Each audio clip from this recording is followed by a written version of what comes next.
கிறிஸ்துவுக்குள் பிரியமான சகோதர சகோதரிகளே, உங்கள் யாவரையும் இயேசு கிறிஸ்துவின் இனிதான நாமத்தினாலே வாழ்த்தி வரவேற்கிறேன்.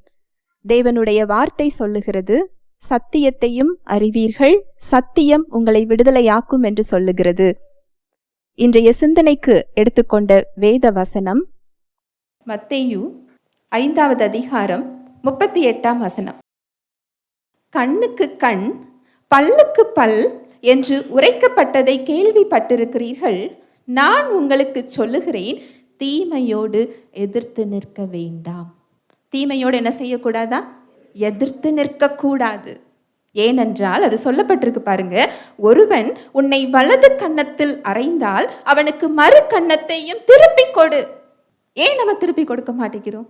அப்படி திருப்பி கொடுத்தா இன்னும் சாதகமாக அவங்க என்ன செய்வாங்க? நடந்து கொள்ளுவார்கள். ஆனா அவருடைய வார்த்தை என்ன சொல்லுது? தீமையோடு நீ எதிர்த்து நிற்காத, யுத்தம் என்னுடையது, பழிவாங்குதல் எனக்குரியது, நானே பதில் செய்வேன், நான் செயல்படுறேன், நான் உனக்கு சொன்னது மட்டும் நீ என்ன செய். நீ இன்னொரு கண்ணத்தை காண்பி, உன் சார்பில் நான் செயலாற்றுகிறேன்னு சொல்றாரு.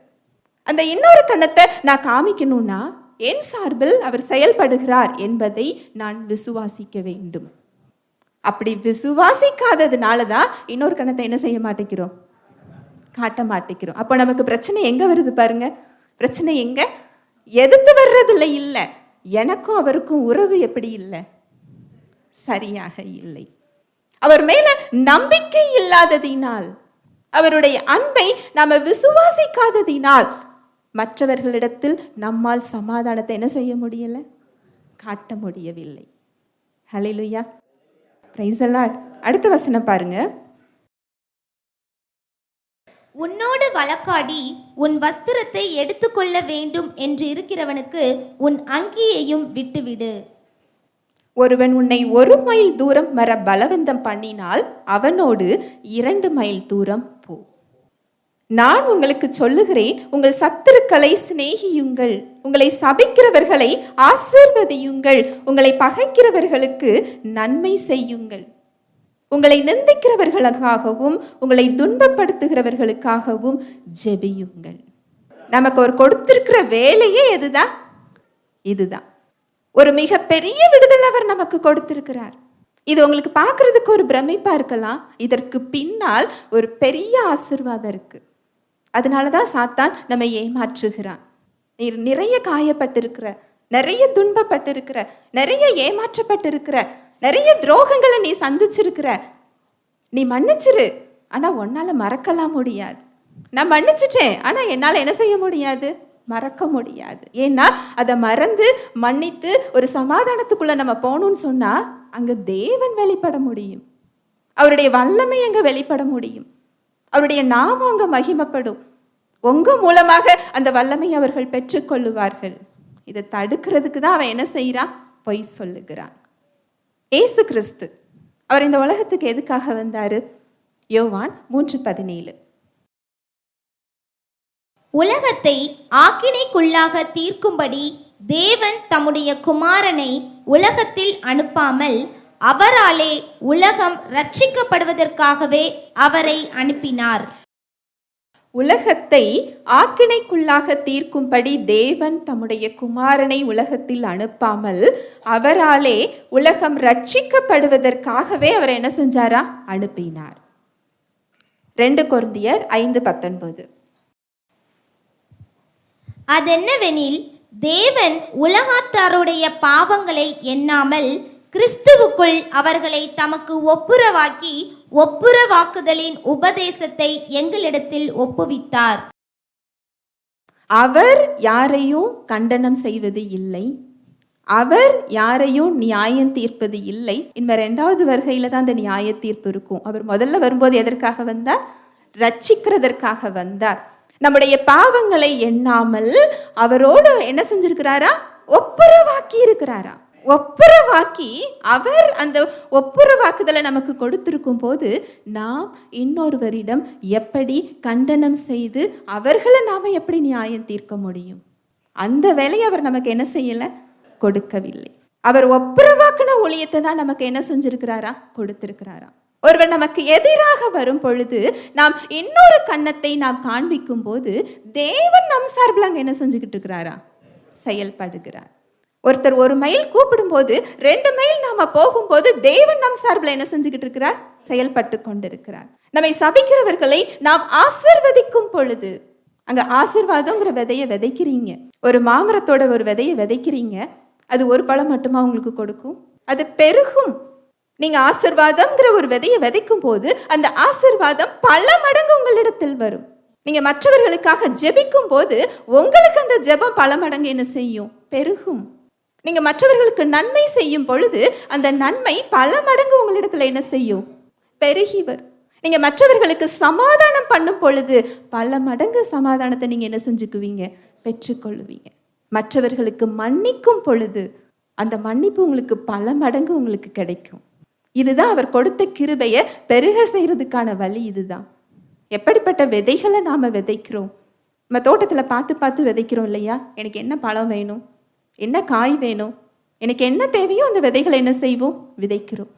ஆனா ஆவிக்குரிய வாழ்க்கையில எப்படிப்பட்ட விதைகளை நம்ம விதைச்சுக்கிட்டு இருக்கிறோம்? முறுமுறுத்தல், குறை சொல்றது, புலம்புறது, அழுகிறது, மனக்கசப்பு, வைராக்கியம், பொறாமை, அதுதான் நம்ம வீட்டு தோட்டத்துல என்ன செஞ்சிருக்கு? நிறைந்திருக்கிறது.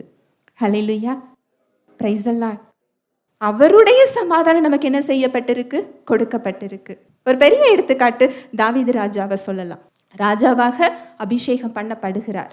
ஆனாலும் உடனே ராஜாவாக அவர் என்ன செய்யல? மாறல. சவுல் அவர் மீது பொறாமை கொண்டு அவர் கொலை செய்ய என்ன செய்கிறார்? தேடுகிறார். நீங்க 2 சாமுவேல எடுத்து பார்த்தீங்கன்னு சொன்னா 2 முறை அவருக்கு சவுலை கொலை செய்கிறதற்கு வாய்ப்பு கிடைக்கும்.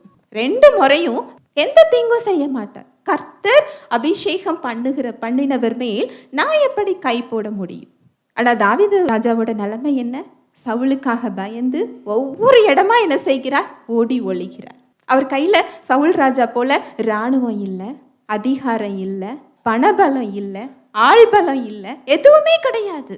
அப்போ இந்த இடத்துல அவர் சவுலுக்கு தீங்கு செய்யாமல் அவரை தப்ப விட வேண்டும் என்றால் தாவீது ராஜாவோட உள்ளத்துல என்ன இருந்திருக்கும்? ஒரு பாம்பு உங்களை கொத்த வருது, அதை நீங்க அடிக்காம விடுறீங்க அப்படின்னா 2 விஷயம் இருக்கும். ஒன்று, அது நம்மளை கொத்தாதுன்னு தெரியணும். இல்லை நம்ம நார்மலா என்ன செய்ய மாட்டோம்? இருக்க மாட்டோம். இந்த 2ல ஏதாவது ஒன்று தான் இல்லையா? நான் சொல்றது புரியுது? இங்க சவுல் அங்க தாவீது ராஜாவை கொலை செய்ய தேடிக்கொண்டு இருக்கிறார். அவர் நாட்டை விட்டுட்டு இராணுவத்தோடு ஒவ்வொரு இடமா என்ன செய்கிறார்? தேடி செல்லுகிறார்.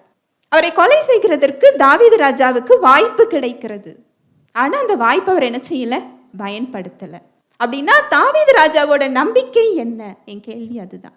சவுல் நினைத்து என்னை ஒன்றும் செய்ய முடியாது. ஹல்லேலூயா, பிரைஸ் தி லார்ட். சங்கீதம் 75:6-7. கிழக்கிலும் மேற்கிலும் வனாந்தர திசையிலும் இருந்து ஜெயம் வராது. தேவனே நியாயாதிபதி, ஒருவனை தாழ்த்தி ஒருவனை உயர்த்துகிறார். கிழக்கிலும் மேற்கிலும் இருந்து என்ன வராதா? ஜெயம் வராது. ஜெயம் யார்கிட்ட இருந்து வருமா? கர்த்தர்கிட்ட இருந்து வரும். நாம என்ன நினைக்கிறோம்? நம்ம ஞானத்துல இருந்து வருதுன்னு என்ன செஞ்சுக்கிட்டு இருக்கிறோம்? நினைக்கிறோம். நம்ம ஞானத்தை பயன்படுத்தி ஒரு திட்டத்தை போட்டு அந்த திட்டத்தை தேவன் ஆசீர்வதிக்க வேண்டும்னு என்ன செஞ்சுக்கிட்டு இருக்கிறோம்? ஜெபிச்சுக்கிட்டு இருக்கிறோம். இப்படி ஜெயம் என்ன செய்யாது? வராது. மேற்கிலும் கிழக்கிலும் இருந்து வராது. ஜெயம் எங்க இருந்து வருமா? கர்த்தரிடத்திலிருந்து வரும். இதை தாவீது ராஜா விசுவாசித்ததினால் அங்க சவுல் ராஜாவை அவர் என்ன செய்யல? ஒன்றும் செய்யல. நம்மளை எதிர்த்து மனிதர்கள் வரும்போது நமக்கு அந்த நிச்சயம் என்ன செய்யல? இல்லை. இவர் நினைத்து என் ஆசீர்வாதத்தை என்ன செய்ய முடியாது? தடுக்க முடியாது. இவர் நினைத்து என்னோட எந்த செயலையும் என்ன செய்ய முடியாது? தடுக்க முடியாது. எனக்கு ஜெயம் கர்த்தரிடத்திலிருந்து வருகிறது அப்படிங்கிற நிச்சயம் இருந்ததுன்னா அந்த நபரை நம்ம என்ன செய்ய மாட்டோம்? பழி வாங்கணும்னு எண்ணம் இருக்காது, கோபம் இருக்காது, கசப்பு இருக்காது, வருத்தம் இருக்காது. அந்த போரோட முடிவில் வெற்றி நமக்குன்னு தெரிஞ்சதுன்னா அதை சந்தோஷமா எதிர்கொள்ளுவோமா? இல்லை ஒரு மனப்போராட்டத்தோடு எதிர்கொள்ளுவோமா? சந்தோஷமாக. அப்போ அதில் வெற்றி நமக்கு அப்படிங்கிற நிச்சயம் நமக்கு இன்னும் என்ன செய்யலை? வரலை. இந்த கண்ணாடி போடும்போது இந்த கிட்ட பார்வை தூர பார்வை அப்படின்னு ஒரு பிரச்சனை இருக்கும். நமக்கு தெரியும் எல்லாருக்கும். ஒரு சிலருக்கு கிட்டத்தில் உள்ளது தெரியும், ஒரு சிலருக்கு தூரத்துல உள்ளது தெரியும்.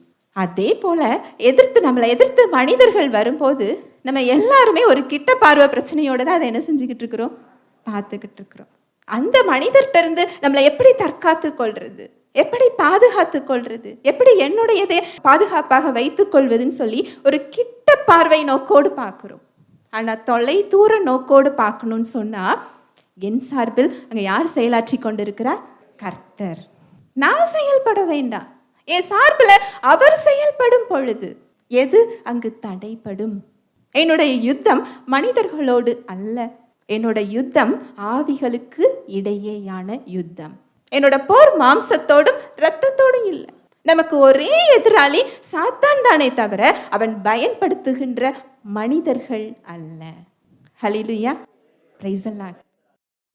பரிசுத்த ஆவியானவர் தாமே தேவ வார்த்தையோடு கூட உங்கள் யாவரோடும் இடைப்பட்டார் என்பதை விசுவாசிக்கிறேன். தேவ வார்த்தையில் சொல்லப்பட்ட சத்தியத்தின்படி சிந்திக்க, செயல்பட இன்று நாம் தீர்மானம் எடுப்போம். தேவனுடைய கிருபையும் சமாதானமும் உங்கள் அனைவரோடும் கூட என்றைக்கும் இருப்பதாக. ஆமேன்.